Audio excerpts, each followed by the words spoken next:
سر سب سے پہلے تو یہ بتائیں، 2-3 دن پہلے آپ نے ایک نیا سوال پیدا کیا اور آپ نے کہا کہ یہ ڈھونڈا جائے کہ وہ کون ہے جس نے مشورہ دیا تھا کہ سنی اتحاد کونسل کے ساتھ اتحاد کیا جائے.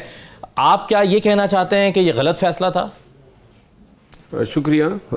پہلی گزارش یہ ہے کہ میرے اس بیان کو غور سے اگر سن لیتے تو یہ سوال پیدا نہ ہوتا. میں نے یہ کہا تھا، 2 سوالات اٹھائے تھے کہ شیرانی صاحب جے یو آئی شیرانی کے ساتھ ہمارے اتحاد کا فائنل فیصلہ خان صاحب نے کر دیا تھا الیکشن ہونے سے پہلے. بدلہ نہیں مل رہا تھا، کبھی امکانات تھے، تو ہم نے متبادل کے طور پہ شیرانی صاحب کے ساتھ اتحاد کر لیا. تو یہ ایک سوال اٹھایا کہ کیوں نہ ہو سکا. اور دوسرا سوال یہ تھا کہ وحدت المسلمین جو ہیں ان کو اگر ہم جوائن کر لیتے تو شاید جو ہے یہ سیٹ ریزرو سیٹوں پہ اتنی مشکلات پیش نہ آتی. یہ ایک رائے تھی، اختلافی رائے جو پارٹیوں کے اندر ہوتی ہے. یہ اور میں نے یہ بات جو ہے کل یا پرسوں شاید کل ہماری کور کمیٹی کی میٹنگ میں بھی یہ ہم نے سب نے مل بیٹھ کے ان چیزوں کو ڈسکس کیا. جمہوری پارٹی ہماری اختلافات بھی ہوتے ہیں کسی ایشو پہ، لیکن قیادت کے بیچ کوئی اختلاف نہیں ہے. میڈیا نے اس کو رنگ دے دیا کہ یہ قیادت کے بیچ اختلافات ہیں، سوالات ہیں، یہ سب کچھ. شاید یہ اس وجہ سے ہوا نا مولانا صاحب کہ یہ بات پہلے کور کمیٹی میں ڈسکس ہوتی تو شاید یہ سوال نہ اٹھتا. پہلے چونکہ میڈیا میں ڈسکس ہو گئی، بعد میں کور کمیٹی میں گئی، اس لیے یہ سوال اٹھ گیا. میرا خیال یہ نہیں ہے. بہرحال کل ہم نے اس کو حتمی طور پہ دفن کر دیا. ہم نے اس پہ ڈسکشن کی، ہم نے اپنا احتساب کیا، اور اس کے بعد یہ فیصلہ ہوا کہ دس چیپٹر از کلوزڈ. تو لہٰذا اب نو لانگر اس پہ بات کرنے سے پھر میڈیا کو جو ہے اس پہ، اور یہ سنی اتحاد کونسل کے حوالے سے تو کوئی بات نہیں کہی تھی. غلط فیصلہ میں نے یہ کہا تھا کہ وحدت المسلمین کو نہ جوائن کرنا تھا. اگر وہ جوائن ہو جاتے تو پھر تو سنی اتحاد کونسل کا سوال نہ رہتا. سنی اتحاد کونسل کی تو میں نے ستائش کی تھی. حامد رضا صاحب جو سربراہ ہیں سنی اتحاد کونسل کے، وہ ایک انتہائی ڈائنامک آدمی ہے. اپوزیشن میں ہم سے بڑھ کے وہ کردار ادا کر رہے ہیں، بڑے ہی دلیر آدمی ہیں اور مجھے بہت پسند ہے.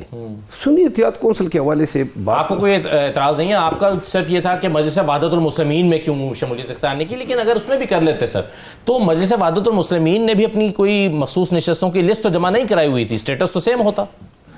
میرا خیال اس سے مختلف ہے، یہ ایک قانونی ڈیبیٹ بن جاتا ہے. اچھا جی ہاں. کس طرح سے یہ قانونی؟ دیکھیں پشاور ہائی کورٹ نے 3 سوالات رکھے تھے ریزرو سیٹوں کے معاملات پہ.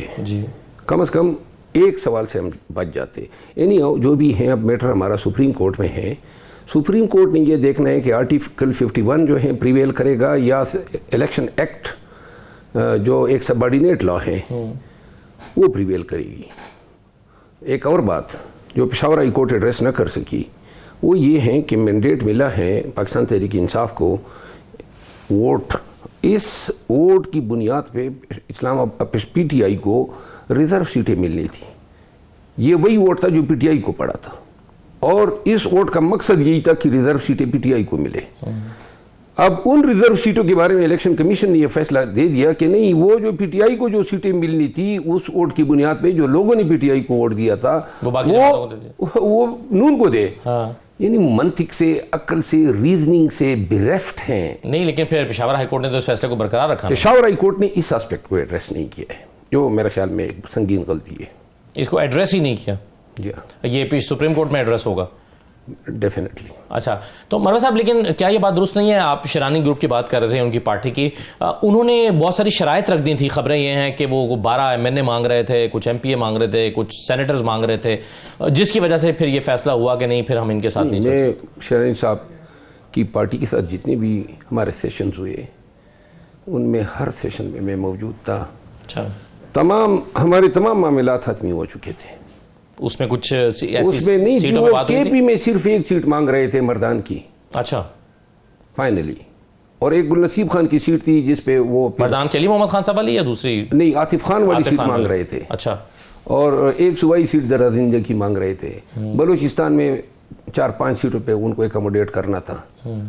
تو یہ کوئی قابل عمل فارمولہ تھا انتہائی. اور پھر شیرانی صاحب ان سیاستدانوں میں تو نہیں ہے نا کہ بلے باز کی طرح پریس کانفرنس کر جائے. گرچہ جی اطلاعات یہ بھی ہیں کہ جب ہمارے ان کے ساتھ یہ ڈیل ہو رہی تھی تو اس کے گھر کا بھی گھیراؤ کیا گیا تھا. ان کو بھی پریشرائز کرنے کی کوشش کی گئی تھی, لیکن وہ ڈٹے رہتے. وہ ایک ایسی شخصیت ہے کہ اس پہ آنکھیں بند کر کے آدمی اعتماد کر سکتا ہے کہ ہر حالت میں وہ ڈٹے رہیں گے. اور یہی وجہ سے وحدت المسلمین کے سربراہ بھی کرتے ہیں. ایگزیکٹلی. اور یہی ہمیں سنی احتیاط کون انہوں نے بھی کیا, ان پہ بھی ہمیں اسی طرح کا اعتماد ہے. صحیح ہے. لیکن یہ بتائیے کہ پھر بلے باز کا فیصلہ کس نے کیا تھا؟ یہ تمام معاملات ڈسکس ہونے کے بعد یہ فیصلہ ہوا کہ فی الحال جو ہیں ان ایشوز کو جو ہیں ہم مزید میڈیا میں ڈسکس نہیں کریں گے. پارٹی کی کور کمیٹی کا فیصلہ ہے تو میں اس پہ کام. لیکن یہ بات تو یقینی کے طور پہ کہی جا سکتی ہے کہ کور کمیٹی میں ڈسکس نہیں ہوا تھا اس وقت. نہیں, اس وقت ڈسکس نہیں ہوا تھا. کور کمیٹی کتنی فنکشنل ہے مروہ صاحب اس وقت؟ کیا کور کمیٹی فیصلے کر کے ان فیصلوں کو امپلیمنٹ کرا پا رہی ہے؟ کور کمیٹی اگر کوئی فیصلہ کر لیتی ہے تو کور کمیٹی کے فیصلے سے انحراف پھر انتہائی مشکل ہوتا ہے. یہ میں اس حد تک بتا سکتا ہوں. کور کمیٹی فیصلہ کرتی ہے, اس کی توثیق خان صاحب کرتے ہیں, یا خان صاحب فیصلہ کرتے ہیں تو کور کمیٹی اس کی توثیق کرتی ہے؟ بعض اوقات اس طرح ہوتا ہے کہ تجویز کور کمیٹی کی طرف سے چلی جاتی ہے, خان صاحب جو ہیں اس پہ اپنی ریکمنڈیشن دے دیتے ہیں, واپس آ جاتا ہے میٹر کور کمیٹی میں. بعض اوقات خان صاحب میٹر ڈائریکٹ کور کمیٹی کو ریفر کر دیتے ہیں کہ آپ اس کو دیکھ کے فیصلہ کریں. مولوی صاحب, یہ سخت احتجاج کا فیصلہ کیوں کیا جا رہا ہے؟ سخت احتجاج کا فیصلہ اس لیے ہے کہ عربی پرشین فارسی کی ایک کہاوت ہے کہ گربہ چون مانت گریز دست وگیرت سر شمشیر تیز. اگر بلی کو آپ کمرے میں بند کر دینا, بلی کے بارے میں کہا جاتا ہے کہ بڑی ہی کمزور ایک یہ ہے, ڈرپوک ہے, اور آپ دروازہ بند کر دیں اور اس کو جناب ڈرانا شروع کر دیں تو یہ بھاگے گی ایک کونے سے دوسرے کونے میں. لیکن جب آپ سارے کونے بند کر کے ایک کونے میں اس کو گھیر لیں گے نا تو وہ بھی پنجے گاڑ کے آپ کی طرف لپکے گی. ہماری حالت یہی کرتی ہے.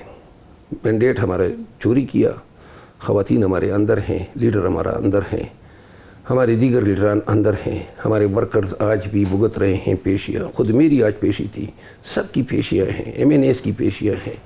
آئے دن پرچے ہیں, آئے دن گرفتاریاں ہیں, آئے دن یہ خواجہ آصف اور تارڑ صاحب کی شکل میں دم کی امیز بیانات ہیں. سانس لینے پہ جو ہیں قدغن لگا دیے, نئے احتجاج کر سکتے ہیں, اور یہ کہتے ہیں آئے دن ہماری سیٹیں کم ہو رہی ہے.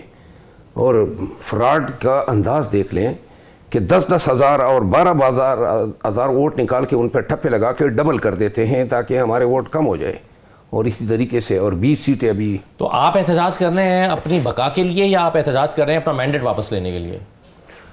ہم دو چیزوں کے لیے. پہلا ہے خان کی رہائی, اور دوسری بات ہے خان کی رہائی تو عدالتوں سے ہوگی نا سر؟ یہ عدالتوں کا قیدی نہیں ہے. خان ایک سیاسی قیدی ہے. یہ جو کیسز ہے یہ تو برائے نام ہے. آپ دیکھ نہیں رہے ہیں نواز شریف کے خلاف کتنے سنگین کیسز تھے. آیا وہ آتے ہی وہ کہتے ہیں نا آتے ہی چاہ گیا, جناب ہفتوں میں وہ بری ہو گیا. آج تو حسن اور حسین کی بریت بھی ہوئی. لازماً ہونی تھی. 7 دن سے وہ انصاف مانگ رہے تھے تو ان کا حق بنتا تھا کہ انصاف ان کو ملے.